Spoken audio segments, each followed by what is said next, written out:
warahmatullahi wabarakatuh. Perkenalkan, nama saya Erdina Putri Widiantari, NPM 24143000021, Program Studi Pendidikan Pancasila dan Kewarganegaraan. Nah, pada video kali ini saya akan menjelaskan the separation of power atau pemisahan kekuasaan serta perkembangan politik di Indonesia dalam konteks kewarganegaraan. Separation of power adalah konsep pembagian kekuasaan negara agar tidak terdapat pada suatu lembaga atau suatu orang saja. Konsep ini ditemukan oleh seorang filsuf Prancis bernama Montesquieu. Menurutnya, kekuasaan negara harus dibagi menjadi 3 bagian, yaitu legislatif, eksekutif, dan yudikatif. Pertama, kekuasaan legislatif. Kekuasaan ini bertugas membuat undang-undang di Indonesia. Lembaga yang menjalankan fungsi legislatif adalah DPR bersama DPD dan MPR.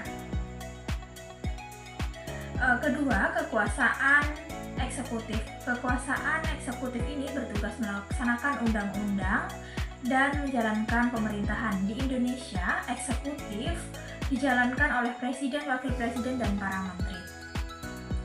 Ketiga, kekuasaan yudikatif. Kekuasaan ini bertugas menegakkan hukum dan memberikan keadilan lembaga dan menjalankan fungsi serta Mahkamah Agung dan Mahkamah Konstitusi. Tujuan utama pemisah kekuasaan untuk mencegah penyalahgunaan kekuasaan, menjaga keseimbangan antar lembaga negara, melindungi hak-hak warga negara serta memberikan sistem demokrasi. Dalam pelaksanaan terhadap prinsip yang disebut check and balance, yaitu sering mengawasi dan saling membagi lembaga negara. Selagi contoh, DPR dapat mengawasi kebijakan pemerintah, sedangkan Mahkamah Konstitusi dapat menguji undang-undang apabila dianggap bertentangan dengan Undang-Undang 1945. Dengan demikian, tidak ada lembaga yang memilih kekuasaan mutlak. Di Indonesia, konsep pemisahan kekuasaan tidak diterapkan secara mutlak seperti teori. Indonesia menggunakan sistem pembagian kekuasaan yang disertai mekanisme check and balance berdasarkan Undang-Undang 1945. Setelah reformasi tahun 1998 terjadi berbagai perubahan penting dalam sistem ketatanegaraan Indonesia. Presiden dipilih langsung oleh rakyat, MPR tidak lagi menjadi lembaga tertinggi negara, fungsi DPR diperkuat dan bentuk Mahkamah Konstitusi sebagai penjaga konstitusi. Nah, selanjutnya saya akan membahas perlembaga politik di Indonesia. Pada masa Orde Lama yang dipimpin oleh Presiden Soekarno, Indonesia mengalami berbagai perubahan sistem politik. Pada masa ini diterapkan demokrasi parlementer dan demokrasi terpimpin. Kekuasaan presiden cukup besar dalam kondisi politik sering mengalami ketidakstabilan. Kemudian pada masa Orde Baru dipimpin oleh Presiden Soeharto, pemerintah lebih fokus pada stabilitas politik dan pembangunan ekonomi. Walaupun pembangunan meningkat, kebebasan politik masyarakat masih terbatas dan kekuatan pemerintah sangat dominan. Setelah itu, Indonesia memasuki era reformasi sejak tahun 1998 hingga sekarang. Era reformasi membawa perubahan besar dalam kehidupan politik Indonesia. Demokrasi semakin luas dan masyarakat memiliki kesempatan yang lebih besar untuk berpartisipasi dalam kehidupan politik. Namun, perkembangan Indonesia yang menghadapi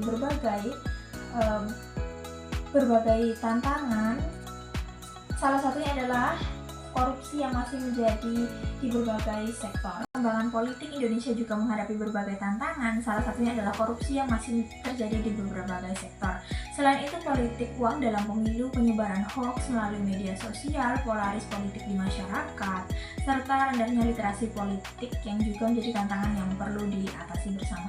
Menurut analisis saya, konsep separation of power sangat penting untuk menjaga keseimbangan kekuasaan dalam negara demokrasi. Dengan adanya pembagian kekuasaan dan sistem check and balance, setiap lembaga negara dapat saling mengawasi, sehingga kemungkinan kejadian penyalahgunaan kekuasaan dapat diminimalkan.